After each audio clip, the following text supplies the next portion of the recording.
నమస్కారం డిటివి న్యూస్కి స్వాగతం. మెట్రో ఉదయం గ్రూప్ చైర్మన్ లక్ష్మీనారాయణ సారథ్యంలో తెలంగాణ ఆంధ్రప్రదేశ్ రెండు తెలుగు రాష్ట్రాలలో మొట్టమొదటిసారిగా 2024 ఉగాది పురస్కారాల కార్యక్రమం కరీంనగర్ జిల్లా ఇల్లంతకుంట రామాలయంలో ఘనంగా జరిగింది. ఉగాది అంటేనే కొత్త సంవత్సరం. ఇల్లంతకుంట ప్రజలతో మెట్రో ఉదయం న్యూస్ ఛానల్ విలేకరి అక్కేపల్లి నవీన్ కుమార్ ఆధ్వర్యంలో ఉగాది వారోత్సవాలు జరుపుకున్నారు. మొదటగా ఈ కార్యక్రమాన్ని high court advocate Kandangur Buchireddy, metro Udayam news channel deputy chairman Odela Satyanarayana, deputy CEO P Jagadish Kumar జ్యోతి ప్రజ్వలన చేసి ప్రారంభించారు. ఈ కార్యక్రమంలో కాకతీయ విద్యాసంస్థ అధిపతి సుధాకర్ రావు, డింగర్ రామ్ నరసింహాచారి, గూడెం సారంగపాణి, టంగుటూరి రాజ్కుమార్, అప్పల రమేష్, వరప్రసాద్, అడ్వకేట్ కోనా మల్లేష్, కాన్సెట్టి మల్లయ్య, గుర్రం మమతా రమేష్, ముద్రగడ నవీన్ తదితరులు పాల్గొన్నారు. ఇచ్చినటువంటి సూచనలు విషయాలు ప్రతిరోజు ఉగాది గుర్తుండే విధంగా రవి గారు అందించిన సందేశాలు చాలా సంతోషం.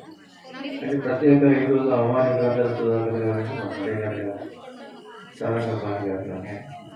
ఈరోజు వచ్చేసిన పెద్దలందరికీ ఉగాది శుభాకాంక్షలు తెలియజేస్తూ చిన్నపిల్లలకు ప్రత్యేకించి ఉగాది శుభాకాంక్షలు తెలియజేస్తున్నాం.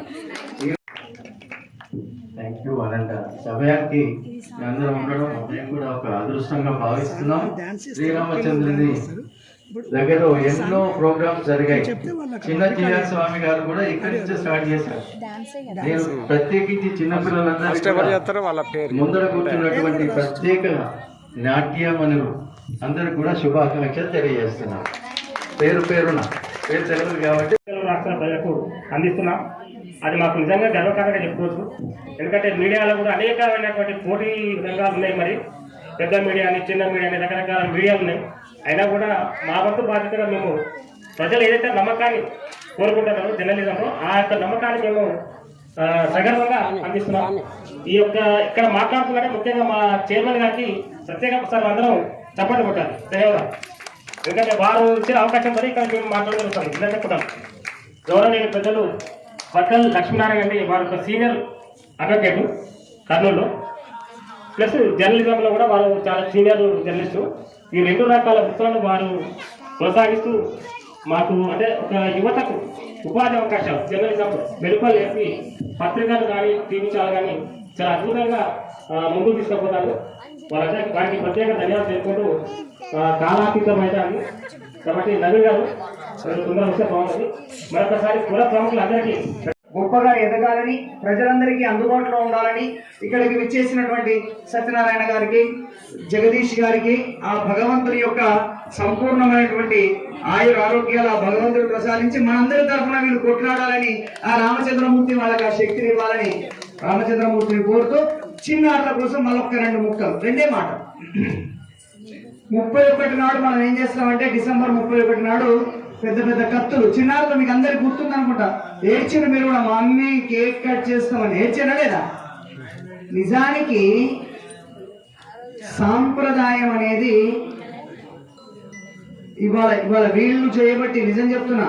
ఇవాళ మనం ఇక్కడ 4 మాటలు ఈ చిన్నారులతో మాట్లాడుతున్నాం అంటే మాకేమో రోజు అలవాటు క్లాస్ రూమ్ లో. ఇక్కడ నుంచి వచ్చినటువంటి పెద్దలతో చిన్నలతో మాట్లాడుతున్నాం అంటే ఈ ఛానల్ వాళ్ళ కారణం. వాళ్ళకి ధన్యవాదాలు చెప్తున్నాను. ఎందుకంటే సంస్కృతిని కాపాడేటువంటి ఏ ప్రయత్నమైనా అది ఈ సమాజానికి ఉపయోగపడే కార్యక్రమం కనుక సత్యనారాయణ గారికి, జగదీష్ గారికి మరొకసారి ధన్యవాదాలు. అట్లాగే మా మిత్రుడు నవీన్ గారికి. ఇక్కడ ఒక్కటే మాట మీరు ఎప్పుడు గుర్తుపెట్టుకోండి, తెలుగు పండుగల్లో పస తగ్గిపోతుంది కదా. ఇవాళ ఉగాది గొప్పగా జరుపుకున్నాం. అదే 31 అయితే ఎంత హంగామా. ఏవే నాన్నది ఒక రకమైన హంగామా, ఏ రకమైన హంగామా నేను చెప్పాల్సిన పని లేదు. అమ్మది ఇంకో రకమైన హంగామా, పిల్లలది మరో రకమైన హంగామా. కానీ తప్పది.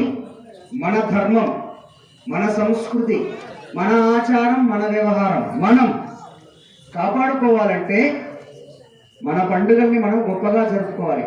అయితే మన పండుగలకి వేరే పండుగలకి తేడా చెప్పేసి బంద్ చేస్తాం. మనం జ్యోతి వెలిగిస్తాం. జ్యోతి వెలిగించడం అంటే ఇంకొకరికి సహాయపడటం, అంతే కదండి. చీకట్లో ఉన్నవాడికి వెలుగు ఎవరిస్తారు? దీపం ఇస్తారు. మనం దీపం వెలిగిస్తాం, వాళ్ళు ఏం చేస్తారు? దీపాన్ని ఆర్పిస్తారు. మీరు కేక్ కట్ చేసేప్పుడు ఏం చేస్తారు? ఉప్పని ఉప్పారు. దీపాన్ని ఆర్పేయటం వాళ్ళ అలవాటు, దీపాన్ని వెలిగించి ఇంకొకరికి సహాయపడటం మన అలవాటు. ఏది బెటరో మీరు ఆలోచించుకోండి. ఇది ఒకటోది. మనం పండుగ చేస్తే వాళ్ళు కేక్ కట్ చేసి ఎక్కడ అక్కడ చప్పట్లు కొడతారు, హ్యాపీ బర్త్డే లేకపోతే హ్యాపీ కొత్త సంవత్సరం ఏదో చెప్పేసి ఇంగ్లీష్లో 4 ముక్కలు మాట్లాడి వెళ్ళిపోతారు. మనం ఏం చేస్తామంటే ఇంటికి వచ్చిన వాళ్ళకి ఆడవాళ్ళు అయితే పసుపు కుంకుమ ఇచ్చి ఇంత తీసుకున్న పదార్థం తీపి అదో తలా ఇంత పెట్టి కలిసి ఉండటం మన ఆచారం, విడిపోయి బ్రతకడం వాళ్ళ ఆచారం. ఏది కాదు, సైంటిఫిక్ గా కూడా ప్రూఫ్ అయినటువంటి విషయాలు కనుక వాటిని తప్పనిసరి పాటించండి. ఉగాది రోజు మంచి డ్రెస్ వేసుకోండి, చక్కగా గుడికి వెళ్ళండి, ఆ భగవంతుని సన్నిధిలో కాసేపు ఉండి ప్రశాంతమైనటువంటి. చాలా మందికి అలవాటు ఇక్కడికి వచ్చిన తర్వాత కూడా సెల్ ఫోన్ పట్టుకొని ఆ సెల్ ఫోన్ లో రీల్స్ చూస్తుంటారు. దీనికి గుడికి రావడం ఎందుకంటే రీల్స్ చూడడానికి